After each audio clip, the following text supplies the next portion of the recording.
ones anyway. You know, people, is that real? I'm like, oh, I don't know if it is or not, but if it No, is I mean, real, I'd he rather talks not about risk all it. taking the kids and everything, and Yep. all the tunnels, and there is all tunnels that run all through here to go straight to the harbors, and Yep. it's Under crazy stuff. Chinatown.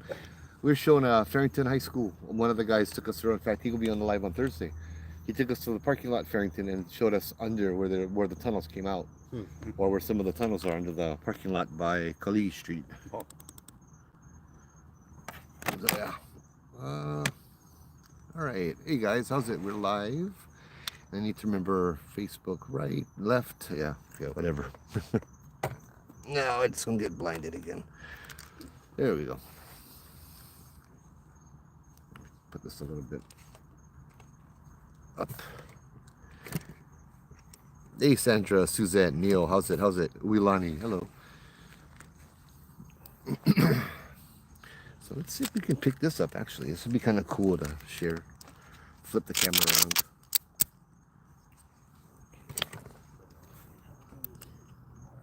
Yeah, there we go. Flip you. Flip you. Raymond, how's it? Sandy, how's it? So we at an archery range right now. Over in Waipio. I have never been here before. Not daytime, not nighttime. So this should be interesting, but it feels cool. Yeah, we opted out on sitting in the middle of the archery range. Too many spirits like maybe would like to try have fun with us, yeah. Hey Matt, how's it? Yeah. Oh man.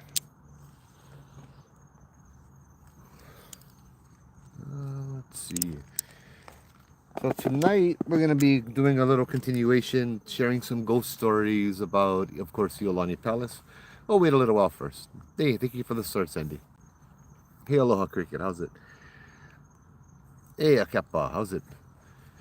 So I think I wanted to bring up a little case first too. We'll do the Iolani Palace a little bit later. This case was one that was really kind of interesting to me, being in the mental health field and reading more and more about it.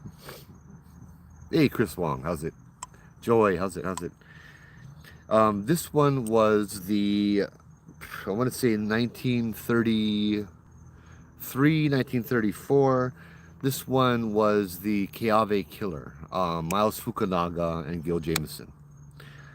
This was one of the more infamous cases in Hawaii too, which is funny because right around the same time was the Massey trial, yeah? Hey, thanks for the stars, man. Hey, Tunui, how's it? Big cases, right?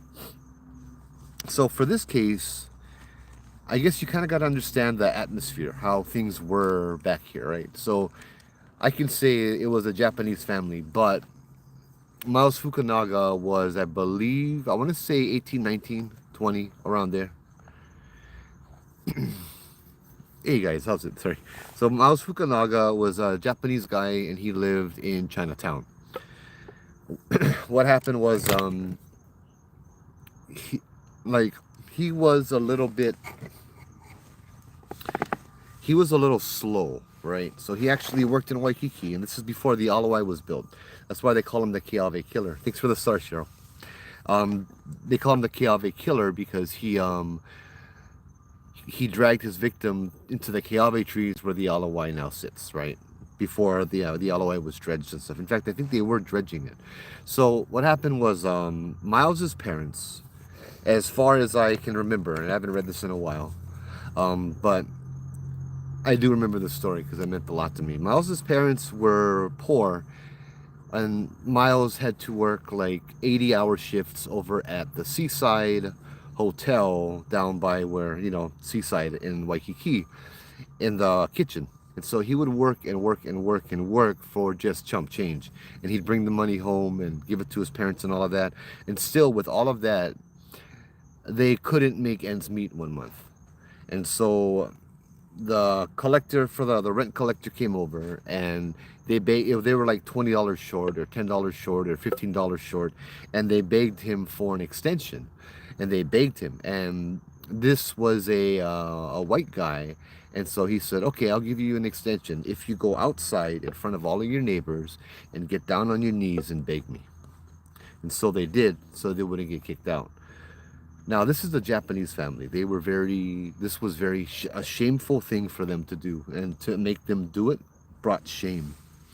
The owner of the area was a really rich businessman.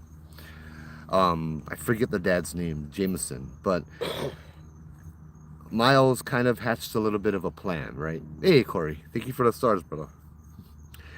They kind of Miles kind of hatched a plan based on a crime that had happened in the mainland a few years before. See, what they did was they kidnapped somebody, they took out a ransom for them, and when they got the ransom, they fled and they killed the person without leaving any kind of evidence. And they were, they were supposed to be never caught and all that, but I think they were. I'm not too familiar with that case. So he did the same thing. He borrowed a taxi and pretended to be a taxi driver. He drove up to Punahou School, and he went to the office and told them, "Oh, I'm here to pick up Gil Jameson."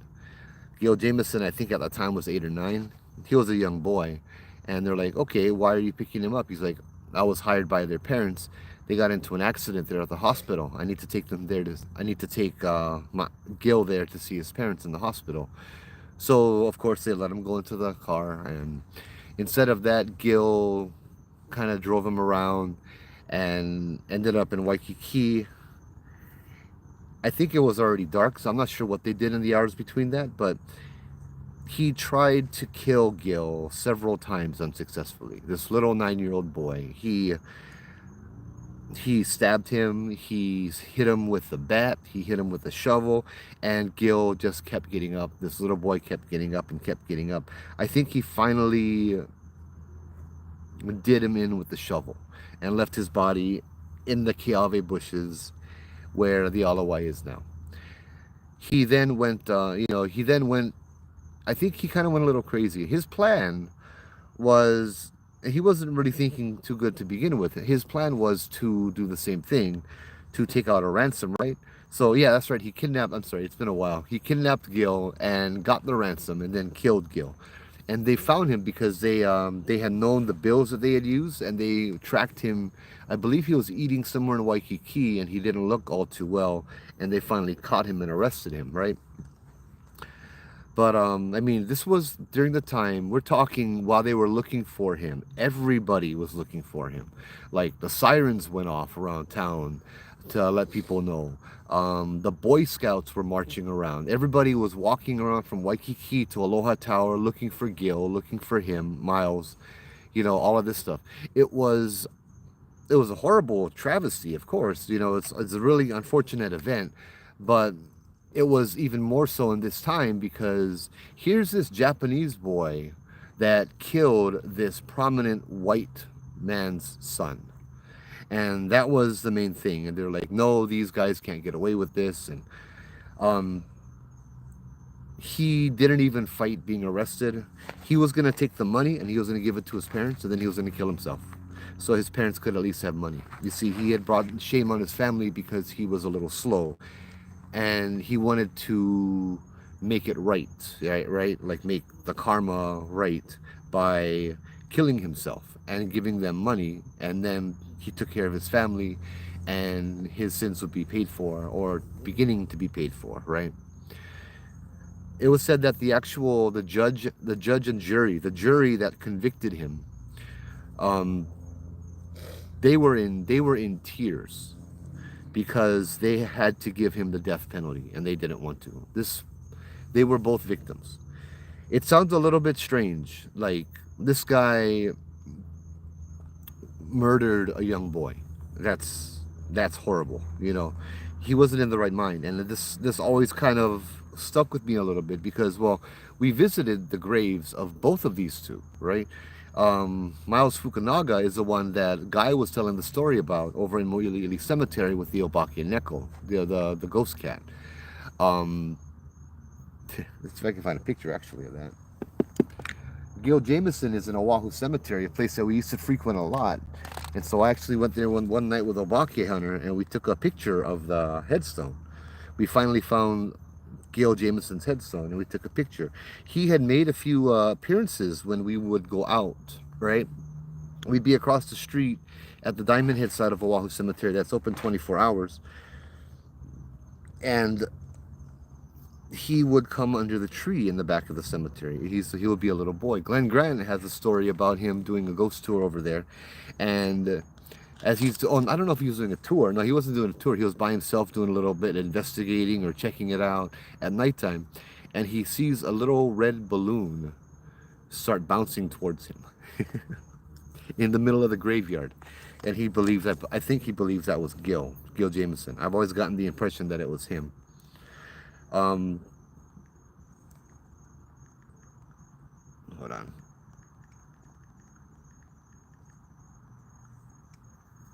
Here is a picture of Miles's grave.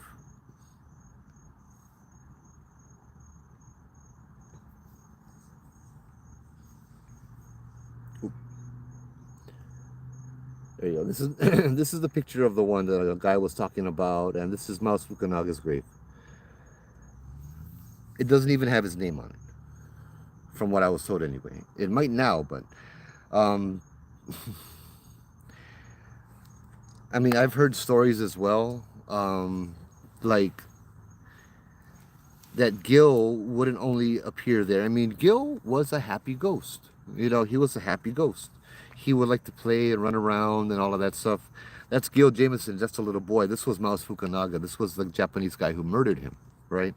And so I've even been told that Gil has appeared to at Miles's grave a few times. It's kind of like I get the impression that Gil wants to forgive Miles, but Miles won't let himself be forgiven, and he's stuck here and he won't cross over.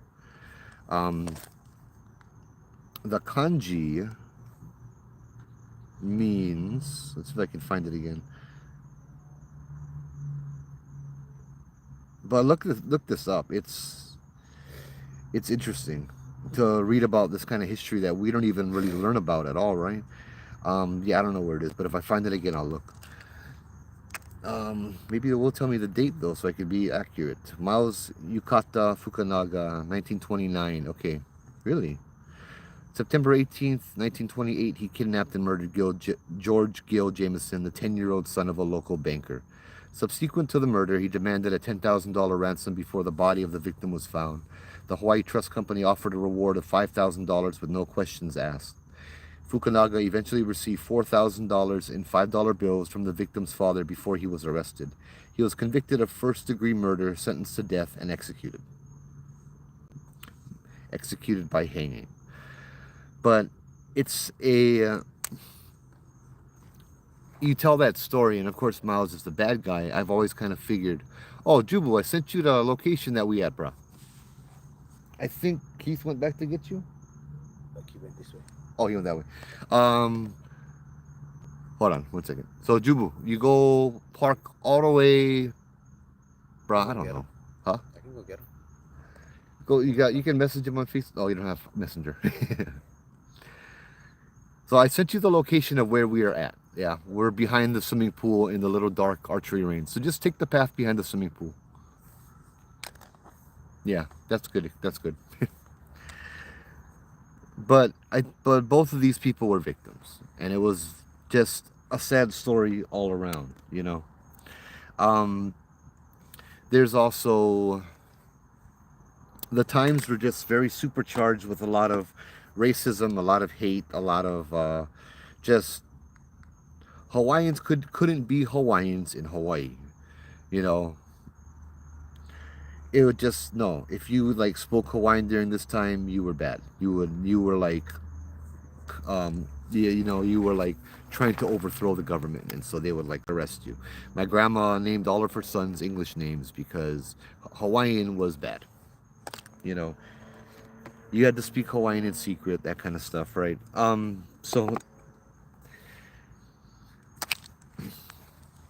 but yeah, there's been a lot of hauntings. I've even heard a story. I forget where I heard it from. It might have been Glenn Grant or Lopaka, but it involved Glenn Grant and his investigation, right?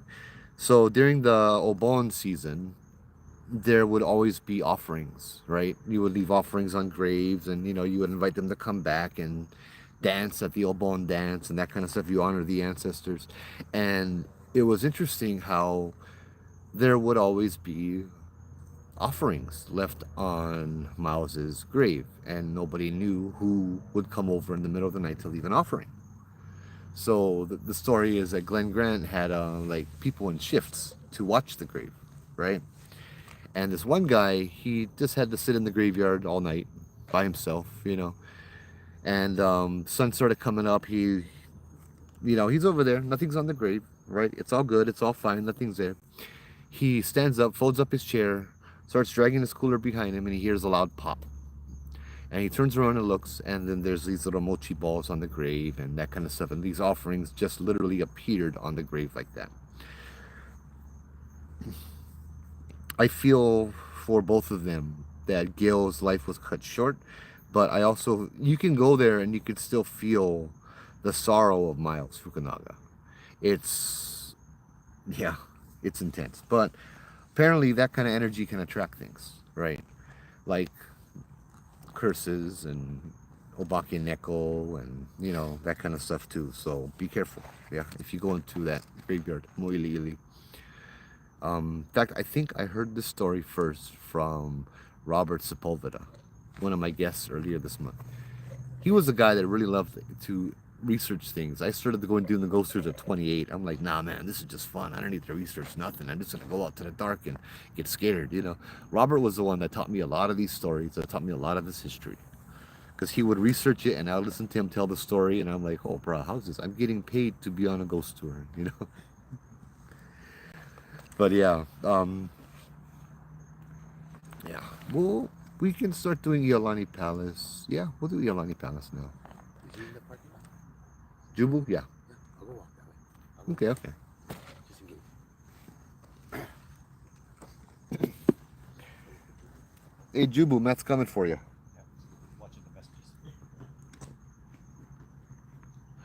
Last night we did stories of downtown. We did Kawai Hau. We did the area around there, the Kamehameha statue. So I didn't really get to share many stories about Iolani Palace. But we'll go ahead and do that now. Iolani Palace, man, it used to be open at nighttime. It was so awesome to walk around there at nighttime because it just felt nice. It didn't really ever feel bad. It didn't really ever feel like you were unwelcome. If you go over there, you acknowledge that you are the guest and the king and the queen are also there. They leave you alone, or they just kind of enjoy watching you. I get the impression that they kind of enjoyed listening to the stories, right? There were times, actually, I see if I could pull up this other picture. There were times where people would see faces sticking out the windows, things moving around inside. Security guards would tell us stories. In the blue room, the piano would play by itself, but not like beautiful music. It sounds like somebody just bashing the keys, bashing the piano. And so in the camera room, they go and they look, they zoom into the camera, and it's closed.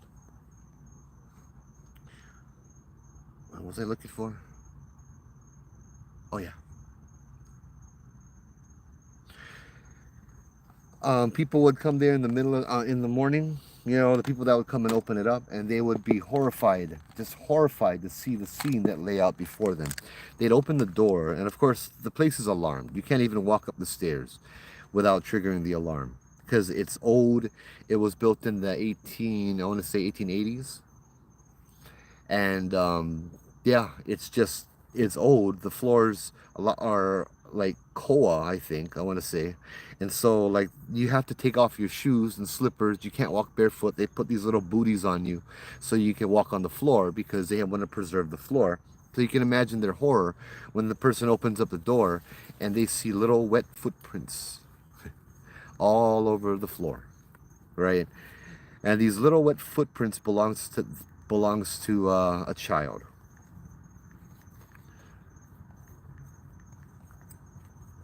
Okay. Here's a picture. The little wet footprints belongs to a child named Prince Albert. Prince Albert was the son of Kamehameha IV and Queen Emma. And that little kid gets around.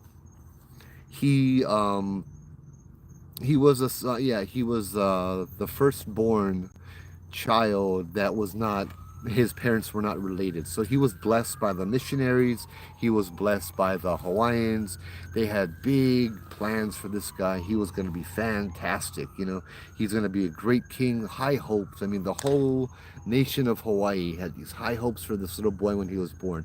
There were parties, there were celebrations, right? All of this stuff. And everybody loved young Prince Albert Leo Papa Kamehameha.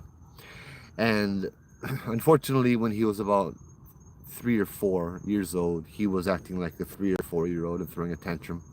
So the father dumped some water on him to cool him off, and young Prince Albert got sick from the water and died of complications due to the pneumonia that he supposedly got from the water, which might explain the wet footprints as well. But I have never heard any sighting of him where he has been sad, where he has been anything but happy. Not even not even curious and shy. This guy will be at Bishop Museum talking story with all the tourists, smiling at them, playing tag, that kind of stuff. Really cool thing too, I believe they used to have it, if they don't still, on exhibit at Bishop Museum, his actual hair for the Niho Pala'au. They actually made a little necklace with his hair and the whalebone pendant, a little tiny one, right? And they braided it for him. They kind of do that throughout your life kind of thing, because that's your mana, right? That's your mana, that's your energy. But his wasn't ever completed because he passed away early. The building right behind Iolani Palace is the state capitol. You go a little bit more towards Eva, and that's the Leo Papa building. That's another state building. There is so many stories of him being in there, and I even had the opportunity to talk to one of the ladies who worked there, and she was like, oh yeah, she worked there for 25-30 years, and she's like, oh yeah, plenty ghost stories over there, plenty. Get that little boy running around. I'm like, oh, that's so cool. The cameras would pick up a little boy going up and down the elevator on the weekends when nobody's there. They'd come back from a long weekend, and on the middle of the floor, they would see all the little trinkets they had on their desk, all arranged in a circle, like somebody was sitting down playing with them. If you look inside the building, you see this big mosaic, and the mosaic has a rainbow. The rainbow signified Ali'i, the chief, right? I believe this was a mosaic of Prince Albert's birth. You got the Hawaiian warriors in the background, the spirits, you got the people, you got his mom and his dad, and you got him being born or baptized. I forget which. I haven't seen it for a while. Another person that really kind of is in I wish I could I'm just gonna try to cross these faces out. This was a picture that was shared in Hawaiian Hauntings. Another person that's seen there from time to time is another spirit, which I'm actually gonna show you. So it's a series of a few different pictures, but this is the one that's zoomed in, because I don't want to get the guy's face in them. This is standing inside the palace, looking out. Saw this one before? Oh, you're looking at this stuff? Yeah, I haven't. No. Yeah. So this person, let's zoom in a little bit, would be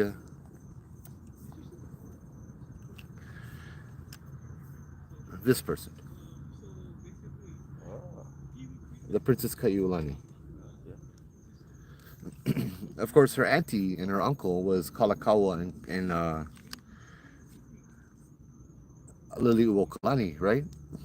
She had a big role in a lot of different things, but she also passed away. I forget her story as much, but I just remember the ghost stories, right?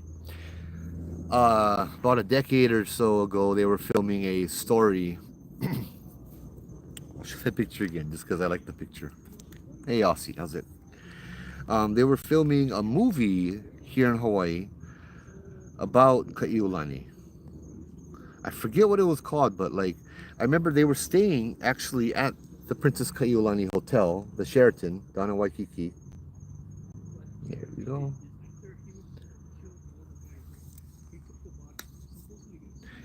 And they were staying in the Sheraton, and one of the directors was staying on the I'll read that in a minute. As one of the directors was staying on, I think it was the 28th floor. Because when I heard this story, I was driving van number 28. I remember. So I think one of the producers was staying on the 28th floor, and an accident befell him. Um, Apparently, the events that happened was officially that this producer was outside, going over the script, writing the script, blah blah blah. They were sitting on the balcony. They lit up a cigarette, and they fell asleep, and the cigarette in their mouth fell into their clothes, and they caught on fire, and then they fell over the railing in a panic and plummeted down to the bottom to their death. So you can imagine the scene. And a lot of people speculated that because if you had watched the movie, the Iolani movie, they took many liberties that were not exactly accurate historically. They turned it into a love story. And her life wasn't really a love story, but they wanted to sell it as a love story because they couldn't call it a documentary. Nobody would watch it, right? So, hey, Jubu, how's it? Maybe some spirits didn't think that it was very pono of the producer, the director, to change the script on him, right? And change the story and portray her like that. I don't like to think Hawaiian spirits can kill, but you, why not? I mean, other spirits can. You know, it's the curse of the rock is unforgiving as well sometimes, right? Um, Yeah, right here is the. Moving on, we had a so we go back there, right in the banyan trees, right in the banyan tree area. There's always been calling spirits, right? It's been really interesting the things that had happened there. We'd hear voices, we'd catch orbs. Most of the time we'd catch orbs, but a few times we'd heard voices. Yeah. There was a story of, and I think this was published in a book, although I forget which one. I don't think it was Glenn Grant. Um, the belief is that there are, I don't even remember the story enough to tell it. There was a lady that was working downtown, over in one of the state buildings, and she'd forgotten her coworker's birthday, and so during lunch, she ran to Chinatown to buy a lei.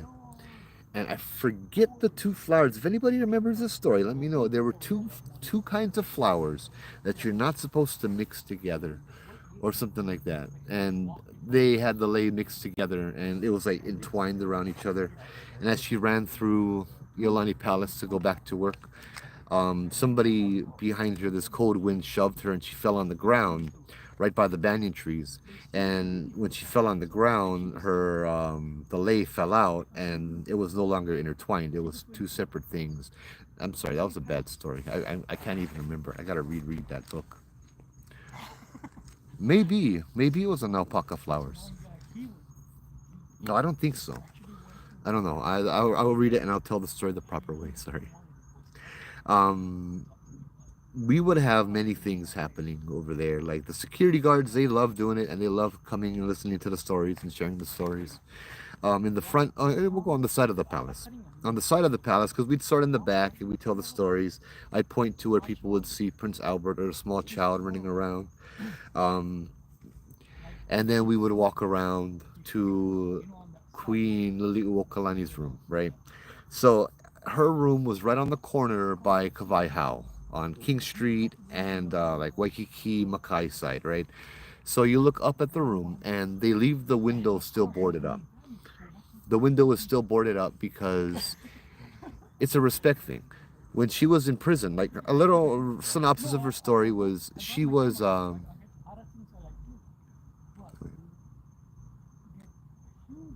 yeah, sure, Alucard, of course. And so the queen was in prison.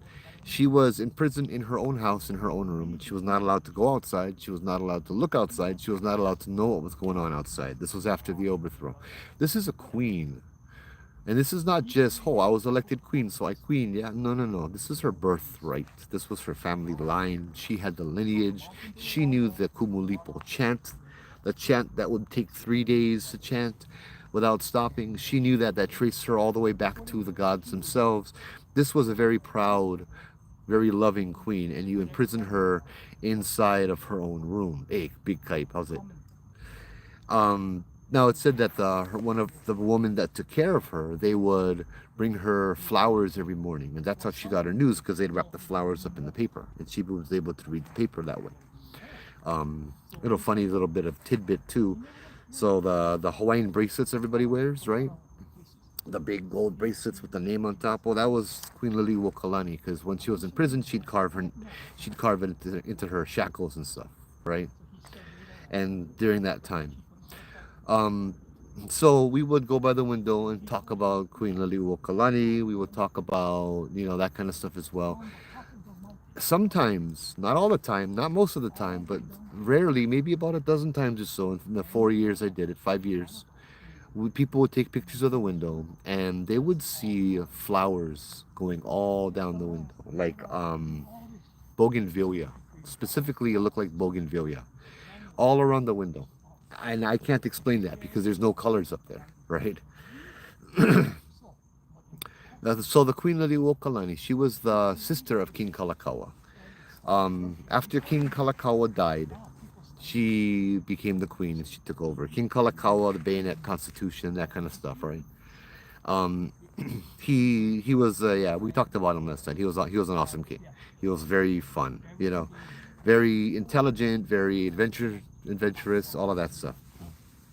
He unfortunately got sick, and so to get the best treatment, he's one that built Iolani Palace. He was also a master level Freemason, which is why I said last night that there's a lot of symbologies hidden inside of the Iolani Palace, and all of that stuff. It's kind of mysterious in that way too, but so it's kind of ironic that like he went to San Francisco, and while he was getting his treatment, he stayed at a hotel called the Palace, and that's where he ended up dying. Unfortunately, he succumbed to his illness, and so a very sad crew of people transported the king's body back home. As the boat went around Diamond Head, the captain messed up.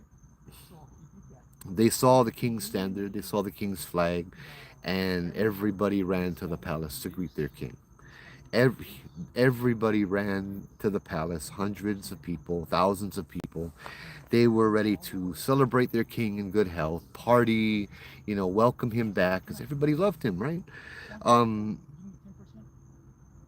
As the captain entered Honolulu Harbor, he realized that he had made a mistake. He did not lower the flag to half-mast. So everybody thought that they were getting their king back. When they lowered their flag to half-mast, they were all on the grounds right over there, right where we're standing. And I tell this story because I had to look it up because I had things happening. They broke out in crying, in sorrow, wailing. Now, death is a very sad and tragic thing, but to hear the grieving, the surprised grieving, I mean, it's a noise you'll never forget. The sobbing, the ugly crying, that it's like the Hawaiians were known that when their ali'i would pass away, they would rip their hair out, they would disfigure themselves because they want the paint on the outside to match the paint on the inside. Perhaps. But they would rip at their ear, at their face, they'd scratch their face in grief as they're crying. That area was full of all of that energy. And I will tell the people that as we're standing right there, over here, you had hundreds, if not thousands of people suddenly mourning. Because this was very often, at least once every other week or every couple weeks. Standing there, telling the stories of Queen Liliuokalani, people would feel emotions to the point where people would break down and cry, and they are sobbing and they have no idea why they are crying. And they look at me and they're like, why am I crying? And I would ask them, what are you feeling? Sometimes they would feel this heavy, heavy sadness, such a sorrow, mournful sadness, like they lost somebody that meant so much to them. Other times, they would feel this sharp betrayal and anger and sadness. this really bitterness, and these feelings were like literally manifesting, and I would watch them manifest every few weeks with some people who didn't realize that they were susceptible to these kind of energies, right? It was fascinating and humbling to witness and to watch. You know, the betrayal would be the overthrow, right? Would be what the queen had felt. Sanford Dole was her friend, the one that overthrew. A lot of the people that overthrew her was her friend. They were people that she would go to parties with and dance and that kind of stuff. And, you know, these were people who she trusted. And they overthrew her and they imprisoned her and all of that. So with that, then we would walk to the front. Hey, hi Skippy, how's it, brother? Then we would walk to the front of Iolani Palace, where there was a story so big that it actually hit the newspapers in the mainland. This was, I think, specifically in Seattle. Let me see if this was in the early 1900s or so. Let me see if I can do this one justice. This was before statehood and all of that. Iolani Palace was now the state capital. This was not the state capital, but this was now the government building where all the people would come, and this was like the town hall kind of thing.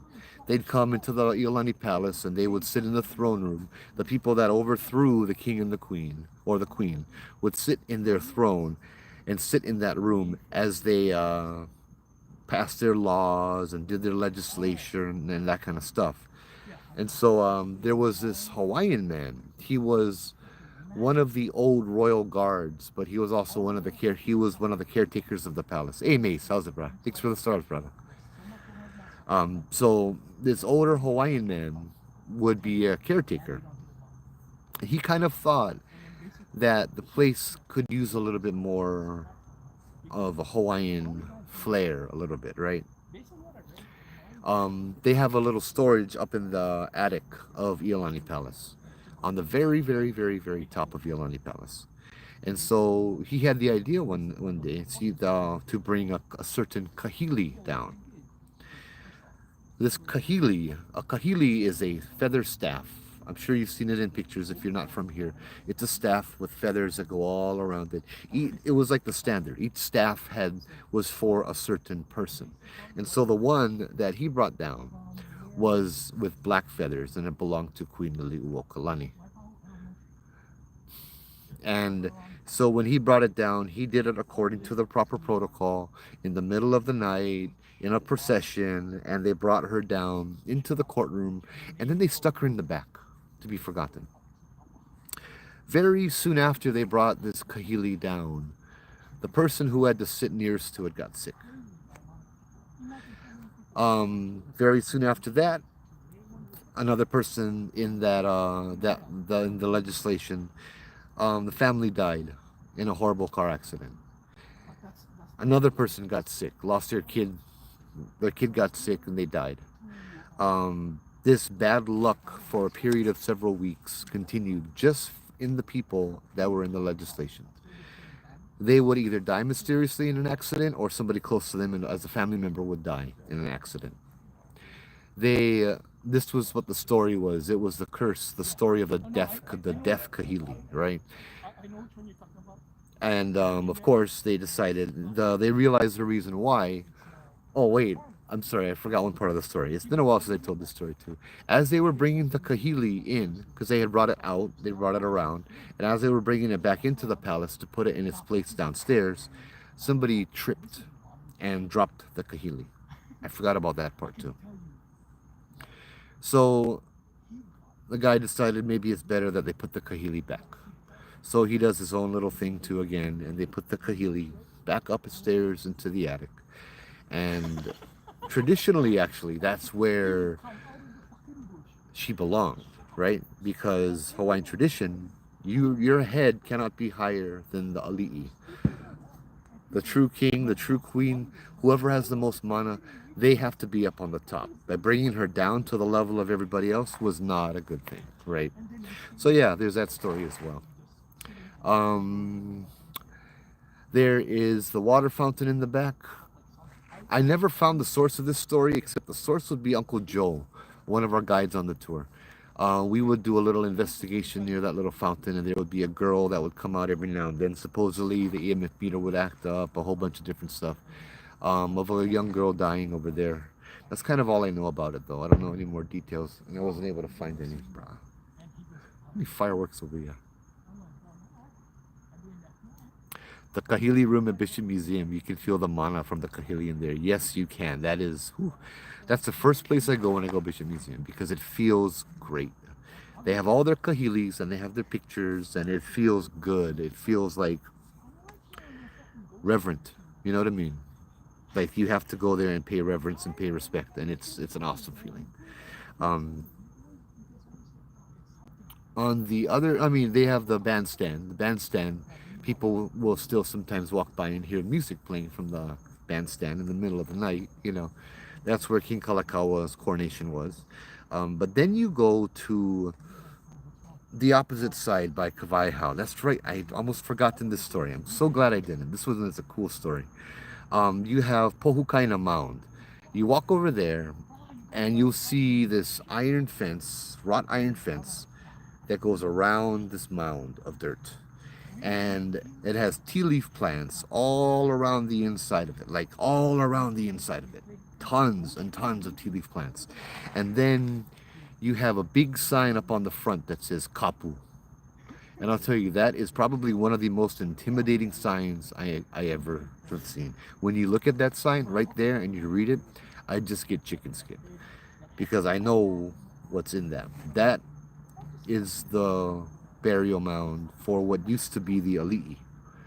All of the royalty that it's believed that all of the royalty that preceded Kamehameha's lineage are still buried in there. And that opens up into an underground lava cave system that's supposed to come out on all different sides of the island, right?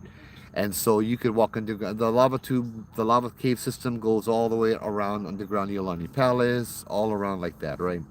And so I would go over there and tell them, you know, it's like, this is Kapu. And Kapu isn't a suggestion, right? Today, we're more lenient. Thank you for the stars, Janice. Today, we're way more lenient. If you break a kapu, it's only a $20,000 fine and maybe jail time. In the old Hawaiian days, you would die. Simple as that. And there wouldn't be a court. No, there weren't a democracy. You'd say, hey, he broke the kapu, kill him. And you would die right there. Period. The end. No need to worry about you breaking the kapu again. Tons of pictures that were taken around there, tons of mana. There was one time when the last ghost tour I did with the Oahu Ghost Tours over there, I brought a ho'okupu, an offering, and I asked permission to walk back, and it felt to me like they would allow me to walk back and place the ho'okupu on the mound. And so took my shoes off, took my socks off. Okay. Sorry. Like I hear movement. I don't see anything because I'm blind, but I hear movement. And I walked inside, I opened the gate, and I placed the ho'okupu on the mound. But as I was inside that gate, there was nothing else around me. Hey Minsu, how's it? There was nothing around me. I could not see or hear the outside at all. It was trippy. It was real trippy. And you got the street lights of King Street right over there, real close to it. You have all of this stuff real close to it. It's just, oh man. But the mana there was amazing. Now the last stories I want to tell about Iolani Palace is Kamehameha Day. Actually, no, not Kamehameha Day, sorry. The anniversary of statehood. It was the 50th anniversary, so it was August 2009. Me and Uncle Joe did a downtown walking tour. And it was kind of weird. It was kind of creepy. You know, it was different. The palace usually isn't that creepy, yeah. Hey, Annette, how's it? The palace usually isn't that creepy, but it was kind of different that night. As we did our tour, right? We walked through Iolani Palace where we started, and as we're walking back from Kavaihau to Iolani Palace, we wanted to show off this ahu. There's this little rock mound, this little rock ahu. I don't believe that's a burial mound. Robert was able to find the information about that and share it with me. that burial, that rock altar, that rock mound is very, very special, right? It's outside, it's on the corner. You can go over there and still see it. Um, People from all over Hawaii brought over their pohaku and rocks on the airplane, carrying it in their lap. In the 90s, 1994, I think it was. This is when Bill Clinton decided to give a formal apology to the people of Hawaii for the overthrow on the 100-year anniversary. So he brought the pohaku. Everybody would bring the pohaku, they brought their rocks, and they made this little mound, this little ahu on the grounds of Iolani Palace. And people put things that were special to them.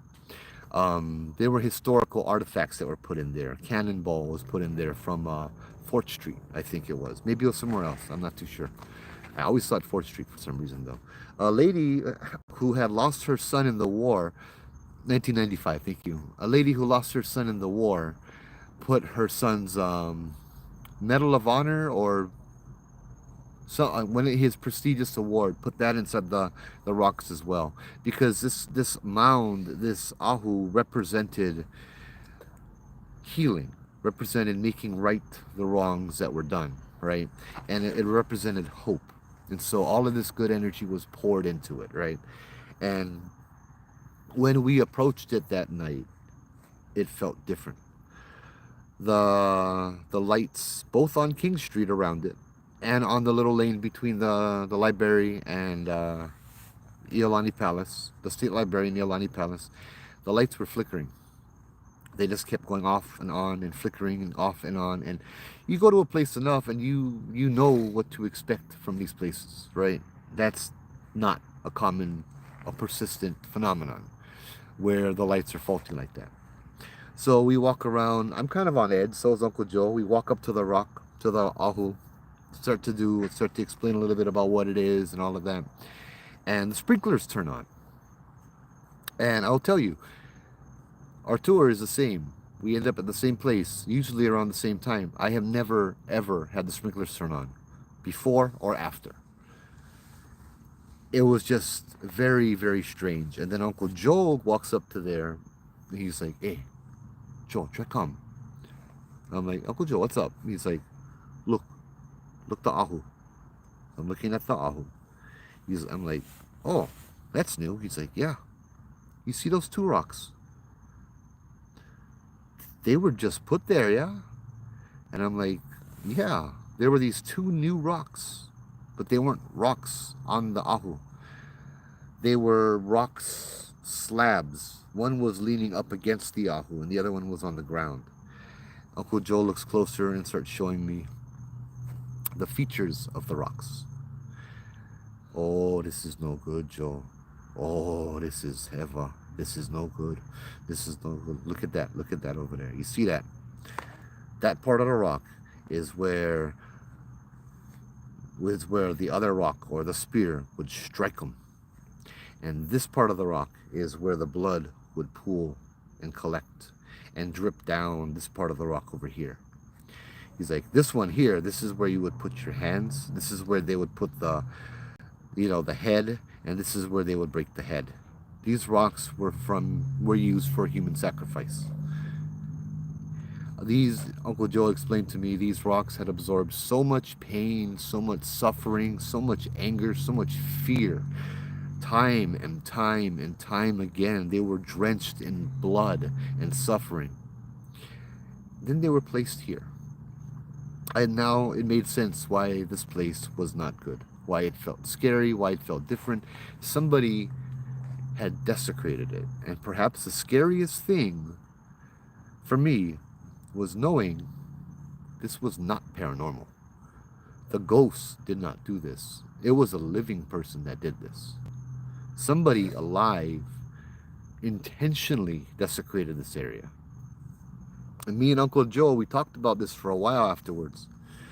We kind of figured the thing that made the most sense would be a Hawaiian sovereignty group that came over there, desecrated the rocks, and wanted the spirits to fight for them. You're going to rile up the spirits, make them really mad, make them really upset, and so they harm everybody else around, right? Also, I believe maybe right around the same time, somebody had gone and taken all the rocks and threw them all over the ground. Maybe it's a good thing it's closed off at nighttime now. You know, my sister was on the cruise ship at the time. And she's the kind Hawaiian. She like chants, she can dance, hula, all of that. She knows a lot of stuff. And so, thank you for the stars, Aristocat. And so I brought her when I picked her up. This was on a Thursday that this happened. And I picked her up on Saturday from the cruise ship and told her, what happened. And she wanted to drive back to Kaneohe, but she wanted to stop off at the rocks. So we went over to Iolani Palace. We stopped off at the rocks. And it felt good again. So we approached it, and one rock was gone. The other rock was still there. And I believe the last time I went to see it too, that rock is lying on the side of the ahu, and that one of the rocks, one of those two rocks are still there. But I was told, Robert told me actually, he drove by there to go to work and he saw a bunch of kahuna there as soon as the sun was coming up the next day, and they were chanting and they took care of the pohaku. They took care of the rocks. My belief now is my question is, why did they leave the one stone? My belief is that the happiness, the peacefulness of that ahu overwhelmed that one rock that had all that suffering energy in it. And so that rock with all that suffering and all that blood and all of that anger finally found peace as well, right?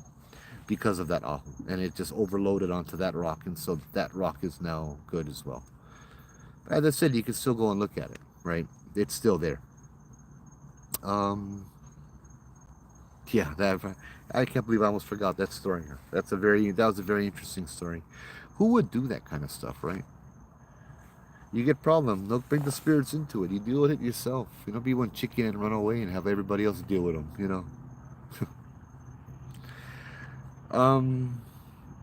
As I said, the whole area gets stories. I mean, you go right behind.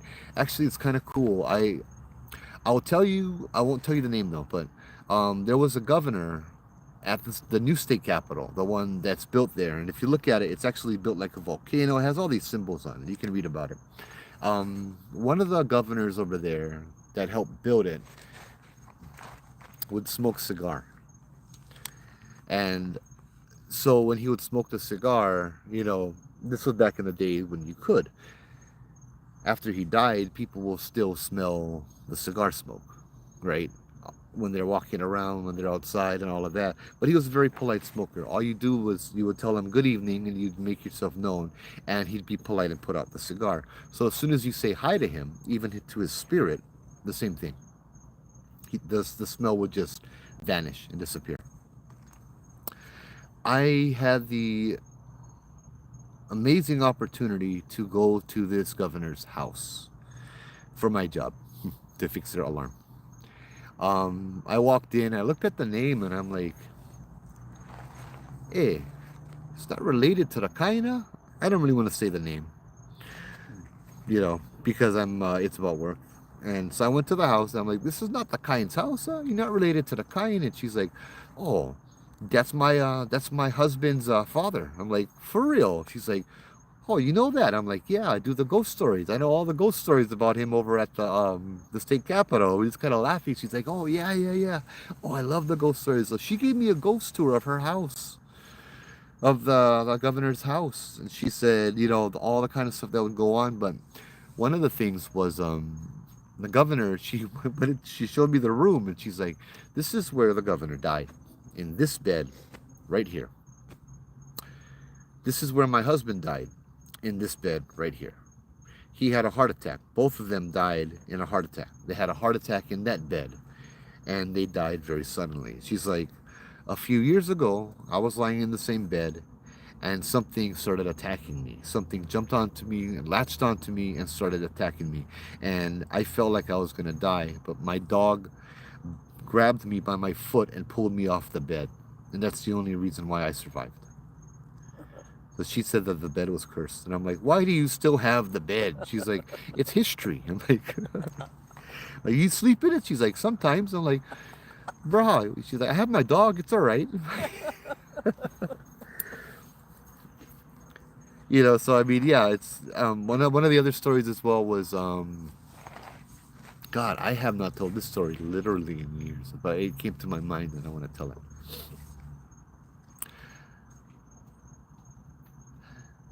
They have a statue of Queen Liliuokalani right outside Iolani Palace on the grounds of the state capitol. She, in one hand, she has the Kumulipo and the Aloha Oi, the song she wrote, and she also has the Niho Pala'au necklace you can see carved into her statue around her neck. It's really, really cool. People claim that statue is paranormal. There was a group of people that went to take pictures around it. A big group of tourists. They wanted to take a picture with the statue, but there were so many of them that they couldn't. What was that? This thing just flashed.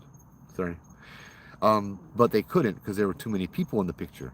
And so they decided to stand the cross on the stairs of the state capitol, and they could all fit in there, and they all took a picture, you know, but the statue wasn't in it, right? The statue was to the back of the photographer as he's taking the picture. When they went back home, developed the picture, the queen statue was standing right behind them, you know, facing the opposite way where she shouldn't have been.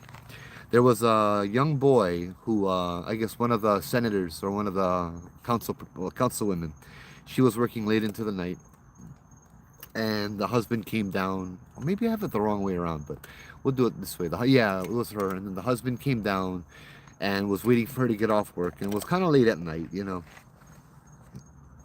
Or maybe, I'm sorry, as I said, this has been a long time. Either way, she went up to the office to grab some work, paperwork and stuff, and left the boy by the car. And the boy is just playing with his ball, playing with his ball. The boy just playing with his little bouncing ball, and he walks around, and he ends up getting lost, and he goes into a stairwell, and he's walking around and walking around, and you know, actually, yeah, that's right, the dad was in the car, but he wasn't paying attention. And the mom comes back down, and she's like, hey, where's little boy? He's like, oh, he was just here playing with his ball. And then nobody was there, and they're freaking out now. They're running around the state capitol looking. Security is looking for him. Everything is looking for him. They find him in a stairwell with his ball, looking up the stairwell, waving at somebody. And like, where were you? What are you doing? Why are you over here by yourself? Oh, don't worry, mommy. I wasn't by myself. There was a nice lady I was playing ball with over there. She had a whole lot of lays, you know, and she was over there, and she was very nice and very pretty. And she's like, what? Well, we need to figure out who the heck is selling lays at 10 o'clock at night. You know what I mean? And so they're like, whatever. They're just glad to have him. They go home. A few weeks later, they take him back over there. She goes to work. And he walks by Queen Liliuokalani's statue, and he points up to the statue and says, mommy, mommy, that's the lady I was playing with. Pretty, yeah? You know. Let's see, who would have possession of these two sacrificial rocks? Then drop them off at the palace. Very interesting. Whoever had them must have wanted to get rid of them and their bad vibes.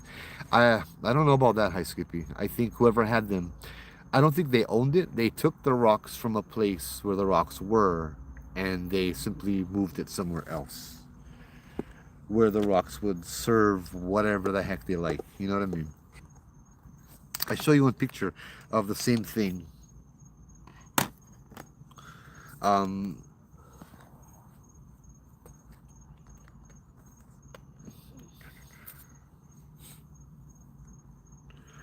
This was the same thing that happened. We were doing a tour at Oahu Cemetery, and we found this rock.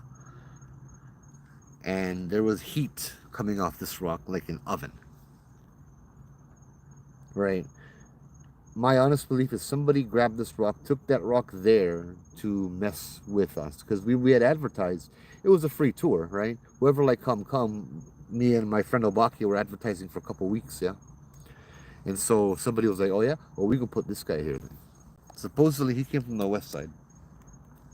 But yeah, Melody, how we deal with ghosts in Hawaii, we just live with them. That's absolutely correct. That is absolutely correct. That's awesome. Yeah, that rock has a face. I showed that picture at the beginning of this month too, or the third on October 3rd. I did stories about rocks and stories about pohakus and that kind of stuff as well. It's still there if you like to see them. I did a cool video too. Haven't done a video for a while. I should do them again. But yeah, um, underneath, because the state capitol goes underground where the parking lot is. Underneath the state capitol,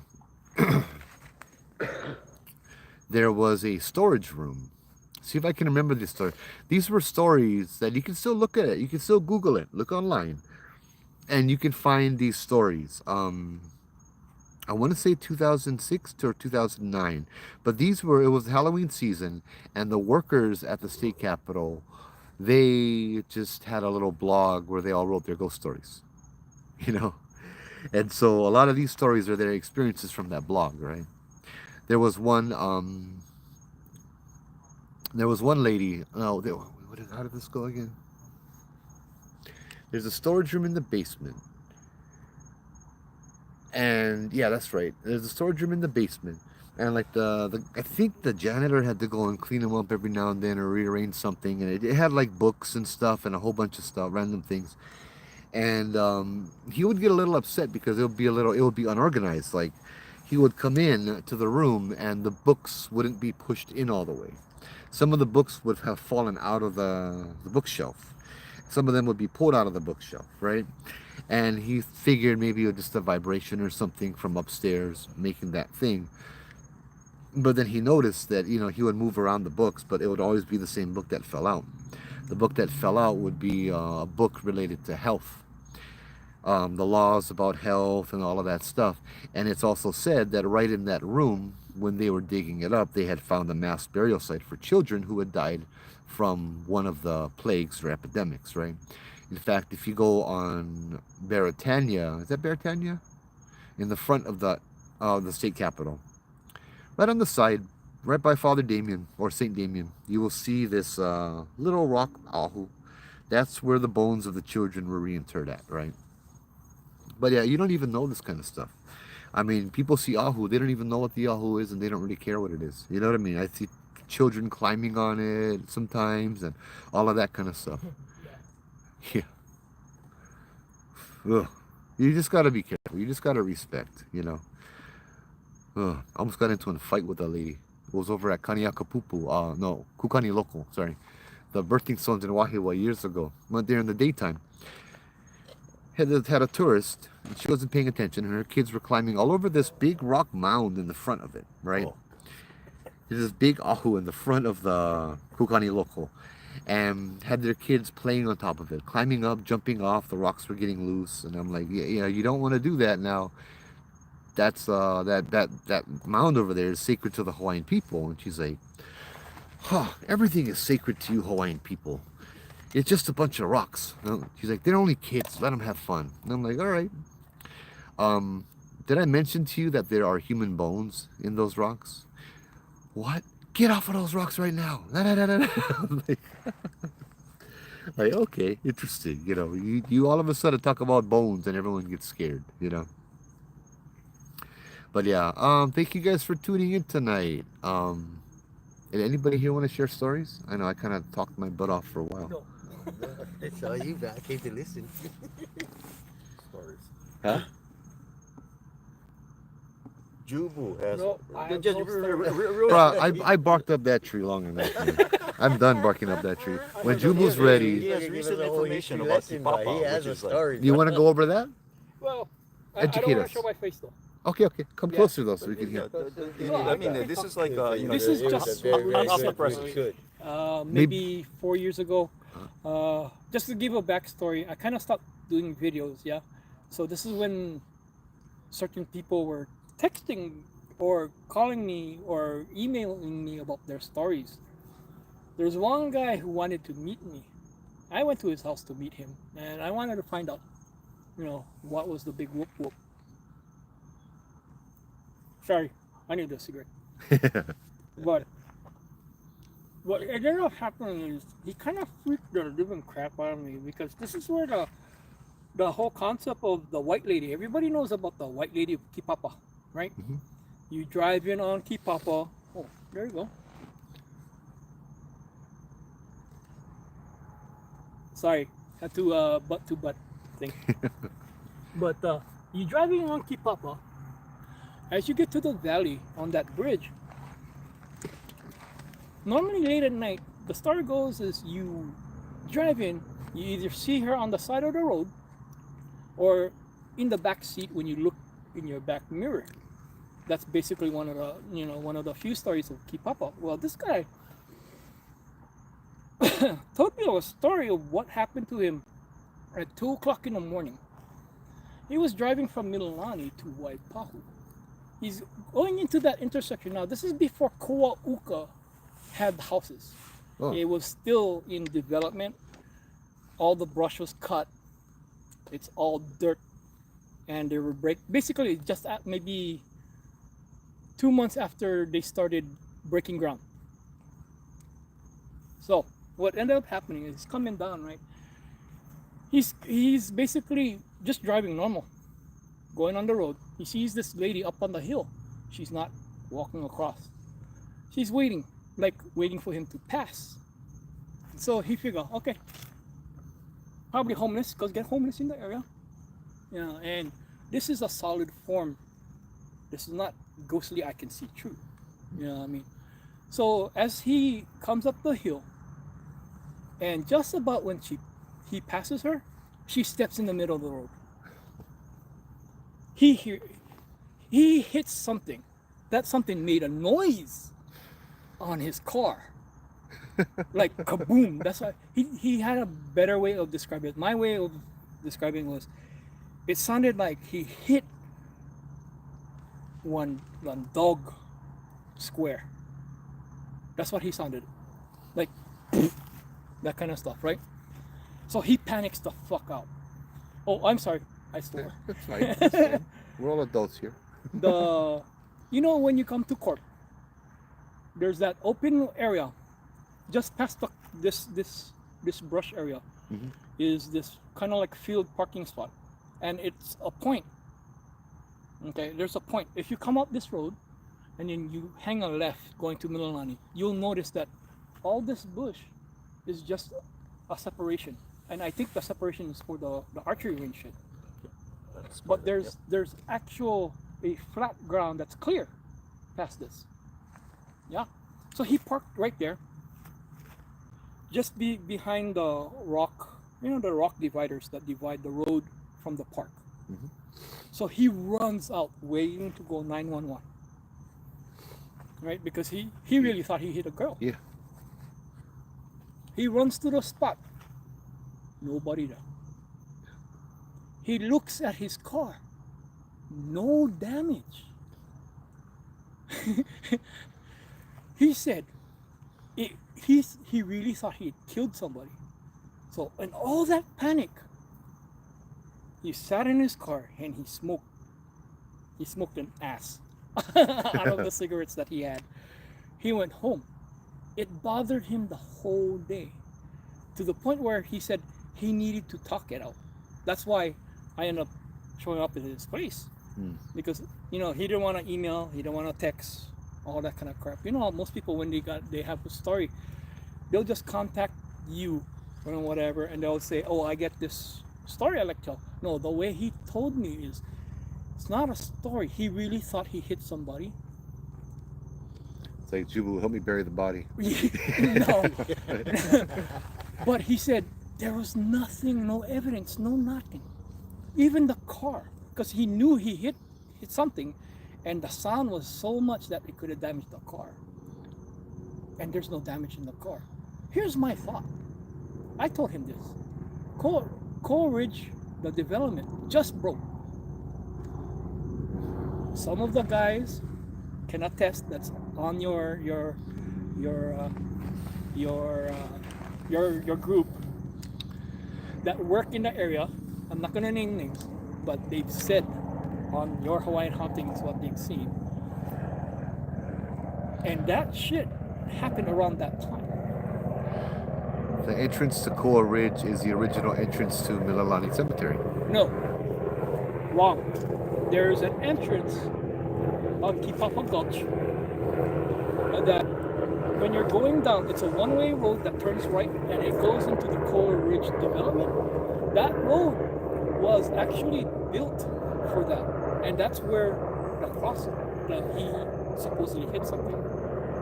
Oh wow. Yeah, the development they're talking about is for Oh, okay. the light farm, the electric farm, the solar farm. Yeah. Those guys have told me stories. Yeah, yeah.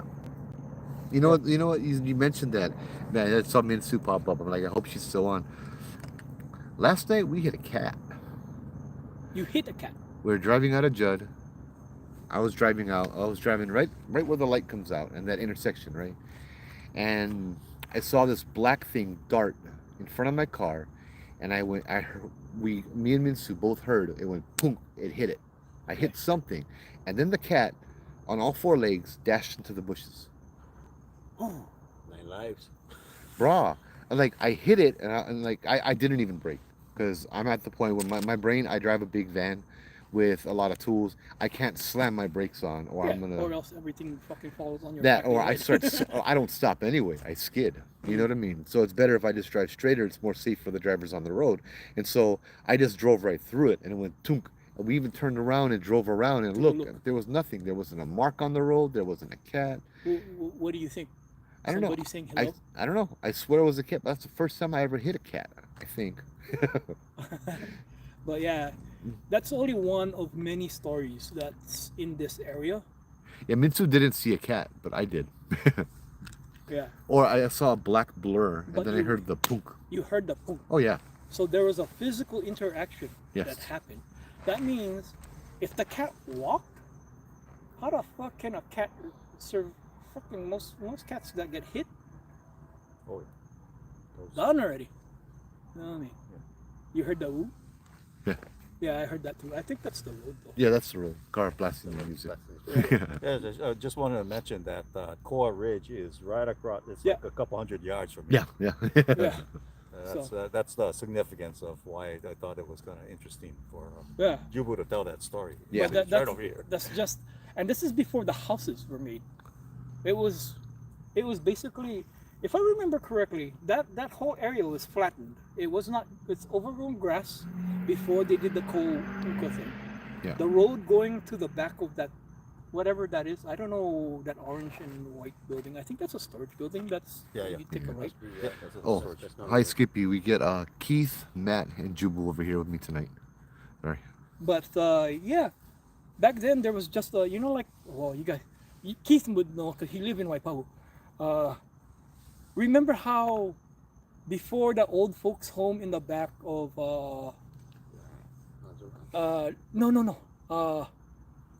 Little Caesars used to be all field. Oh yeah, yeah. It Yeah, was yeah. a grassy field. Yeah, yeah. That's buffalo what, grass. That's how it was. Because I used to walk back from Waipio Intermediate. I used to walk to Waipio Intermediate all the way to my house. Oh, yeah. And it kind of pissed me off because my dad kind of lazy. Yeah. Oh, you can walk. You can walk. I'm not going to pick you up. You know, that kind of crap. But yeah, back then, I used to take the canal. Waipio Stream turns into a canal if you go up. Yeah. Yep. So that used to be my shortcut to go home. But I'm like, that's how the field looked like back then at Coal Ridge. Then when they announced we were Thank you, breaking ground Janice. at Coal Ridge, Mahalo. oh, I gotta say though, I gotta mention this, Joe. Hopefully no one gonna get mad. Remember how I told you before I say it? Remember that story I told you that I was watching from Costco? Mhm. You think that's gonna piss somebody off? No. Okay.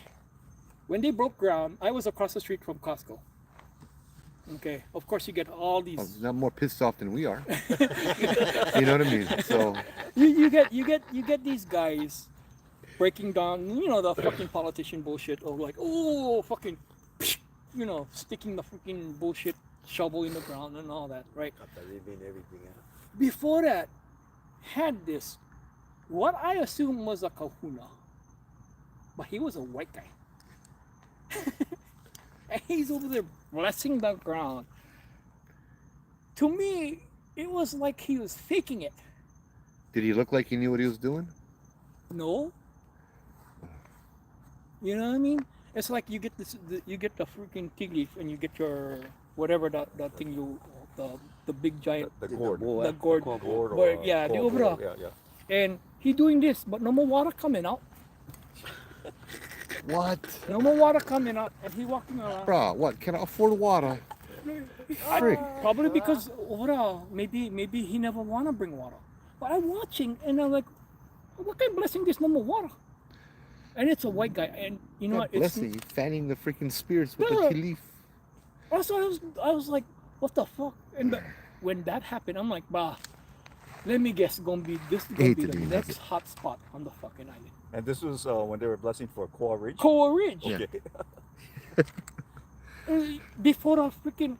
Before all of the, before they even cut the grass, in the front, there's one area where they notch off to go like that. Wonder if Waipio Costco was haunted. Yes, it is. There you go. Yes, it is.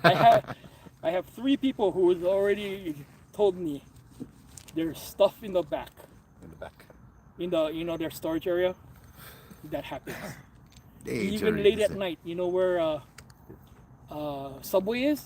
I heard something laugh Yeah, from the field. You guys hear? yeah, it? yeah. Did you hear anything? Yep. I've been seeing, I don't know if it's this light in my eyeballs, but I've been watching the sky shift. Yeah, it's been. But this is Like, Waipahu. all of a sudden, it just gets really bright and Mhm. then really dark. Yes, Waipahu. Okay. That's just what, fireworks? I don't think it's fireworks. You know what? I don't know what goes on, but it happens a lot in Waipahu. Even when I was younger. You ever notice that, Keith? Where Oh, sometimes late at night it'd be like this, and then no moon, then things would light up, and then everything goes dark again for maybe like a few minutes. because there's this range goes out at least 100 yards because they have this. Yeah. So I was like, Yeah. what the And hell? I'm hearing voices. Yeah. Yeah. Or Yeah. laughter. No, you gotta remember now. Since this Hawaii This area get Costco was homeless haunted. too, yeah. Yeah, that's So- how we walk by. There's one homeless camp just at the corner. He's a cool guy. He told me stories. There's also a homeless camp further that way, closer to the back. So, Yeah, it's a shame.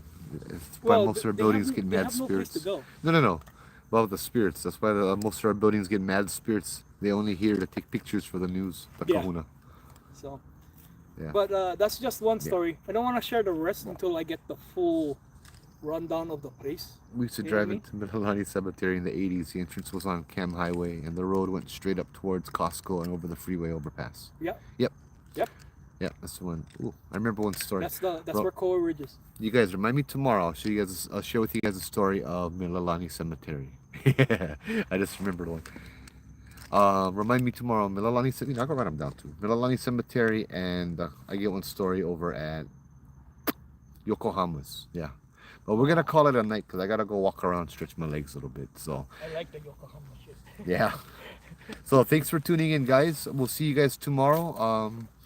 I got a bunch of topics I haven't covered yet, and I'm just kind of waiting for my daughter to come on with the nice pictures and stuff because she wanted to. But yeah, we got more stories coming tomorrow and for the rest of this month, 8 p.m. Hawaii time, Facebook, YouTube, whatever. Thank you guys for your support. It means a lot of stuff. Means a lot to me. We will see you guys later. Aloha. And the guys on Facebook, remember, share, like, and subscribe. Oh yeah. I don't do that, but you can do that. Share, like, YouTube, and subscribe. YouTube. That's Yeah. that's the Jubu, the thing that makes Hey, Pokemon. but this is a YouTube boss, so I go listen to him. And you guys should too. Remember, share, like, and subscribe. Yep. All right. Good Good night, night, guys. everybody. Yeah, you gotta start saying that, Joe, for YouTube. Bro, that's so generic.